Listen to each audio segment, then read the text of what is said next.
Miami, finales de los años 90. En un barrio humilde, Albert González, hijo de inmigrantes cubanos, creció rodeado de una comunidad trabajadora, que valoraba el esfuerzo y la disciplina. Mientras sus padres trabajaban largas horas para mantener a la familia, Albert encontraba refugio en la tecnología. Su primer ordenador fue un regalo que recibió cuando tenía nada más que 12 años. Este pequeño regalo cambió su vida para siempre. Como comentaba hace un segundo, ese regalo para Albert fue el mayor cambio que pudo tener su vida. Desde el primer momento, su curiosidad lo llevó a desmontar y volver a ensamblar todo el ordenador, intentando entender cómo funcionaba cada componente. No tardó en descubrir que su verdadera pasión no era solo usar la tecnología, sino también llegar a controlarla. En las clases de informática de la escuela, Albert destacaba con facilidad, completando tareas avanzadas que dejaban impresionados a sus profesores. Sin embargo, también comenzó a usar sus habilidades para desafiar las reglas, como llegar a hackear los sistemas escolares para cambiar calificaciones o acceder a datos restringidos del centro. Al final, como en la gran mayoría de estos casos, Albert no solo quería llegar a aprender, sino también quería desafiar cada uno de los sistemas que se encontraba. Durante su adolescencia, Albert descubrió los foros de hacking que florecían en las primeras etapas de Internet. Lugares como Hack Forums, Black Hat World y otros rincones oscuros de la Dark Web se convirtieron en su escuela. En estos foros, Albert encontró algo mucho más interesante que simple información. Se encontró con una gran comunidad que compartían sus mismos gustos y sus mismas ansias por desafiar a la sociedad. Albert no solo se dedicaba a aprender, sino que también enseñaba sus propias técnicas dentro de este foro. Pronto sus contribuciones lo hicieron destacar como un miembro respetado en estos espacios. Se ganó una reputación por su habilidad para encontrar soluciones creativas y por su disposición a compartir sus descubrimientos con otros usuarios. Pero en el año 2000, Albert descubrió un foro que cambiaría su vida para siempre. Estamos hablando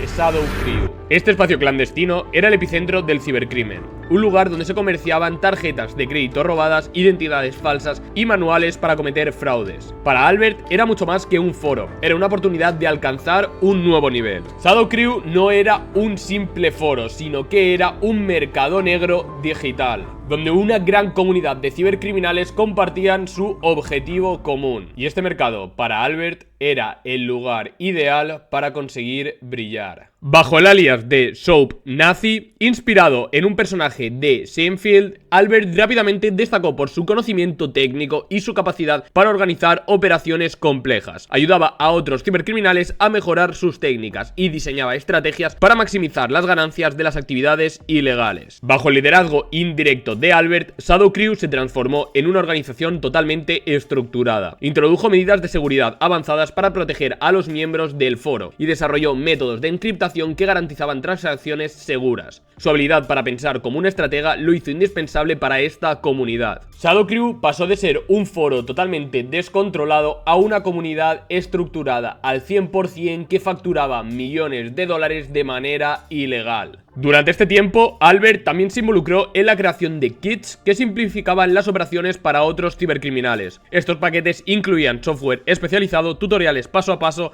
y hasta soporte técnico dentro de este foro. Estos kits llegaban a ser tan completos que incluso los hackers principiantes podían realizar operaciones complejas, lo que aumentó exponencialmente las actividades ilegales de esta red. Albert no tardó en asumir un papel de liderazgo directo. Organizó una jerarquía dentro de Shadow Crew, asignando roles específicos a sus miembros, desde recolectores de datos hasta distribuidores de tarjetas clonadas. Para los usuarios de Shadow Crew, Albert González no era un simple cibercriminal, sino que era un estratega, un líder al que seguir y al que admirar. Pero como en cada vídeo que hablamos de imperios criminales, las autoridades empezaron a percatarse de las actividades criminales de Shadow Crew. Sin embargo, Albert confiaba en sus métodos de anonimato para mantenerse un paso por delante. Y con todo esto llegamos al año 2005, un año en el que Albert daría su golpe maestro. Es 2005. Albert ya no es solo un hacker promedio, es un estratega con ambiciones globales, un líder en la sombra que planea operaciones de alto nivel. Albert quería algo más grande: infiltrarse en las redes de grandes corporaciones y extraer millones de datos confidenciales. Y lo logró. Albert pasó de los foros clandestinos a liderar una operación a nivel internacional. Él no solo quería llegar a pequeños fraudes, sino quería llegar a revolucionar el mundo. Uno de sus primeros y más reconocidos golpes fue contra TJX Companies, la empresa matriz de marcas como TJ Maxx y Marshalls. Albert utilizó una técnica conocida como Warp Driving para interceptar las redes wifi de las tiendas. Equipado con un ordenador portátil y una antena especial, escaneaba las redes inseguras desde el estacionamiento de las tiendas. Mientras estas tiendas estaban de rebajas vendiendo a los clientes, él estaba sentado al lado en su coche con su pequeño portátil accediendo a las redes internas de cada una de ellas. Una vez dentro, accedía a los sistemas de punto de ventas y copiaba los datos de las tarjetas de crédito utilizadas por cada cliente. Este método le permitió obtener millones de registros en cuestión de meses. El total, más de 45 millones de tarjetas comprometidas. Pero su ataque más importante fue contra Heartland Payment System, una de las mayores procesadoras de pagos de los Estados Unidos. Este golpe marcó un antes y un después dentro de su carrera. Para Albert, esta corporación era su santo grial. Si conseguía infiltrarse, iba a tener acceso a un flujo de millones de transacciones de los clientes de esta empresa. Utilizando diferentes técnicas, Albert logró instalar software malicioso en los servidores de Heartland. Este malware capturaba los datos de las tarjetas de crédito mientras se procesaban las transacciones. En total llegó a comprometer los datos de 130 millones de tarjetas. Este ataque no solo afectó a clientes de los Estados Unidos, las tarjetas comprometidas pertenecían a bancos y usuarios de todo el mundo, lo que amplificó el impacto de este ataque. Pero ¿para qué querría todos estos datos y todas estas transacciones Albert? Pues al final lo que mueve el mundo es el dinero. Albert, aparte de robar los datos, también los monetizaba. Vendía la información robada en mercados negros digitales, obteniendo millones de dólares que luego utilizaba para financiar un estilo de vida lujoso. En su mayor esplendor, la red de González operaba a nivel global. Tenía colaboradores en Rusia, Ucrania y otros países de Europa del Este. Estos contactos lo ayudaban a distribuir los datos robados y lavar el dinero obtenido. La operación de Albert era tan sofisticada que incluso las autoridades no entendían completamente cómo funcionaba. Cada miembro de su red tenía un rol en específico, desde el desarrollo de malware hasta la distribución de las tarjetas clonadas. Esta operación a Albert le gustaba llamarla Operation Get Rich o Die Trying, inspirado en el álbum del rapero 50 Cent. Pero bueno, con todo este dinero algo tenía que hacer. ¿En qué se gastaba Albert todo el dinero que había robado? Pues con todo este dinero Albert llevó un estilo de vida extravagante, compraba autos de lujo, relojes muy caros y organizaba fiestas en Miami donde invitaba a otros cibercriminales y celebridades locales. Sin embargo, también enterraba grandes cantidades de dinero en el patio trasero de la casa de sus padres, una medida de precaución que hablaba de su paranoia creciente. Al final, cuando tienes tanto dinero, y no hablo de miles y miles de euros, sino de miles de millones, el dinero pasa a ser un símbolo y una muestra de tu poder y tu autoridad. Por lo que por mucho dinero que ya tuviese y que había conseguido, Albert seguía con la idea de generar muchísima más riqueza. Eso sí, todo de manera ilegal. Pero Albert no era solo un hacker extraordinario, también era un maestro del engaño. A pesar de sus actividades ilícitas, mantenía un vínculo con el servicio secreto de los Estados Unidos. En 2003 había sido arrestado por primera vez tras un operativo encubierto que lo conectaba con el robo de tarjetas de crédito. Sin embargo, en lugar de enfrentar un castigo severo, hizo un trato: convertirse en informante. Albert comenzó a jugar para ambos bandos. Por una parte, seguía realizando los actos criminales y robando información y vendiéndola a cambio de dinero, pero por otra parte vendía toda la información acerca de los cibercriminales que le acompañaban, traicionando así a sus compañeros. Como informante del servicio secreto, Albert participó en varias operaciones que llevaron a la captura de delincuentes cibernéticos de alto perfil. Compartía información sobre técnicas de hacking, foros clandestinos y redes de fraude, pero detrás de esta fachada de cooperación utilizaba el acceso privilegiado para protegerse y operar sin ser descubierto. Se convirtió en un experto en manipulación. Mientras entregaba la información a las autoridades, planificaba alguno de los mayores ciberataques de la historia. En una de sus colaboraciones con el servicio secreto, ayudó a derribar foros como Shadowcrew, el mismo espacio donde se había consolidado como una figura clave del cibercrimen. Al ofrecer detalles sobre la estructura del foro, facilitó el arresto de decenas de hackers, ganando la confianza de las autoridades.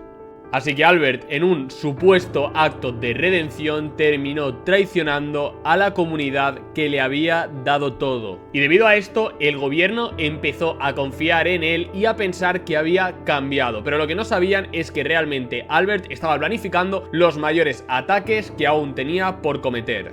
Al mismo tiempo, él se estaba creando diferentes identidades ficticias con las que evadía a las autoridades y al gobierno con el que supuestamente estaba colaborando. A pesar de su aparente éxito, la paranoia empezó a consumir a Albert. Sabía que estaba jugando un juego bastante peligroso y que su doble vida podía derrumbarse en cualquier momento. Comenzó a tomar medidas extremas para protegerse, como cambiar de residencia frecuentemente, usar dispositivos cifrados y limitar sus contactos a un círculo bastante reducido. Las luces que se veían desde su piso en Miami y los millones que estaba generando no ocultaban la sombra que perseguía a Albert. Sabía que su tiempo era escaso. En 2008, las autoridades empezaron a notar inconsistencias en la información que Albert proporcionaba. Tras años de colaboración, se dieron cuenta de que el cibercriminal que habían considerado un aliado estaba usando su posición para encubrir sus propios crímenes y proteger a sus cómplices. Toda la red de mentiras que había creado Albert comenzó a desmoronarse. Aparte de esto, dentro del gobierno se enteraron que durante su tiempo como informante había ganado acceso a detalles confidenciales sobre las estrategias de seguridad del propio gobierno, lo que utilizó para planificar ataques bastante más sofisticados y precisos. En agosto de 2008, el servicio secreto lanzó un operativo encubierto para detener a Albert. Esta vez no hubo acuerdos ni negociaciones. Las autoridades lo arrestaron en un hotel de lujo en Miami, donde disfrutaba de una cena extravagante, algo común en Albert. La evidencia encontrada en su posesión incluía diferentes portátiles con datos robados, herramientas de hacking avanzadas y registros financieros que vinculaban a su red con transacciones ilegales en todo el mundo. Y en este momento, uno de los mayores traidores de la historia de la ciberseguridad había sido arrestado. Pero que sepáis que esto es solo el principio. Y bueno, durante el interrogatorio, Albert intentó justificar estos actos diciendo que lo único que realmente él quería era comprobar el tipo de sistemas que tenían las empresas y así poder exponer sus vulnerabilidades. También comentó que había llegado a tener una pequeña adicción a tener ese riesgo de decir me van a pillar en cuestión de minutos. Además de esto, se supo que Albert había estado operando en una red de cibercriminales mucho más extensa de lo que inicialmente se pensaba. Sus colaboradores incluían cibercriminales de Europa del Este, programadores especializados en malware y distribuidores de tarjetas clonadas. La red generó ganancias estimadas de cientos de millones de dólares. Y con esto llegamos al momento del juicio y de la condena de Albert González. En 2009, Albert González se enfrentó a la justicia en un juicio que atrajo la atención internacional. Conocido como el mayor hacker de la historia, su caso reveló cómo un solo individuo y su red podían comprometer la seguridad de millones de personas y causar pérdidas masivas a empresas multinacionales. El juicio de Albert no era solo un caso legal, sino también un mensaje para los cibercriminales donde se les decía que ellos tampoco son intocables. Algo bastante curioso es que durante el juicio se reveló que Albert había guardado un diario donde describía algunos de sus ataques más audaces y reflexionaba sobre su doble vida. En él también expresaba su temor constante por ser descubierto. El proceso judicial también expuso el impacto emocional de los crímenes de Albert en las víctimas. Personas comunes que habían perdido ahorros debido al robo de sus datos financieros testificaron sobre el caos que esto causó en sus vidas. Las empresas afectadas detallaron las enormes pérdidas económicas y de reputación que sufrieron por culpa de Albert. Durante el juicio se presentaron fragmentos del diario personal de Albert, que revelaban no solo los detalles técnicos de sus ataques, sino también su lado más humano. Este diario fue una pieza clave para demostrar su plena conciencia de las consecuencias de sus actos y desbaratar los intentos de la defensa por alegar compulsividad. En 2010, Albert González fue condenado a 20 años de prisión, una de las penas más largas impuestas por delitos cibernéticos en la historia de los Estados Unidos. Durante la sentencia, el juez describió sus crímenes como un ataque a la confianza en el sistema financiero global. Con esta sentencia, Albert pasó de ser uno de los hackers más temidos del mundo a ser la viva imagen de las consecuencias que puede tener jugar con fuego en todo este mundo. Según informes, Albert utilizó este tiempo en prisión para reflexionar sobre sus actos. Aunque nunca dio evidencias directas, algunos compañeros de prisión afirmaron que se arrepentía de haber traicionado tanto a sus amigos como a las personas que afectó con sus crímenes. En prisión, Albert se dedicó a leer libros acerca de derecho, filosofía y ética en un intento de encontrar un propósito diferente al que lo llevó a la cárcel. En años posteriores, las técnicas y métodos utilizados por Albert fueron analizados por hackers éticos, quienes usaron sus conocimientos para mejorar la seguridad en sistemas vulnerables vulnerables. Algunas de las herramientas que desarrolló indirectamente inspiraron nuevas tecnologías para la detección de posibles fraudes. A pesar de su encarcelamiento, Albert sigue siendo un nombre relevante en la historia del cibercrimen. Su caso no solo reveló las vulnerabilidades de los sistemas financieros globales, sino también destacó la necesidad de mejorar la colaboración internacional contra los delitos digitales. Albert se ha convertido en una de las figuras más importantes cuando pensamos en cibercriminales. Cualquier persona como yo que sea un apasionado de la ciberseguridad y del hacking ha escuchado hablar de él y se ha interesado por su historia. Pero después de conocer bien toda la información acerca de Albert, me gustaría, como siempre, hacer una pequeña reflexión. Y en este caso va a tratar de, y es si vosotros pensáis que deberíamos de tener de referentes de ciberseguridad y de hacking ético a este tipo de personas, o nos tendríamos que centrar en otro tipo de imagen. Ya que si os apasiona la ciberseguridad y el hacking ético, estaréis conmigo en que este tipo de personajes es lo más interesante que te puedes llegar a encontrar. Y como siempre, muchísimas gracias a todos por haber visto este vídeo, por haberme acompañado en esta historia, y la próxima semana tendréis un nuevo vídeo. Muchísimas gracias a todos y nos vemos en el próximo.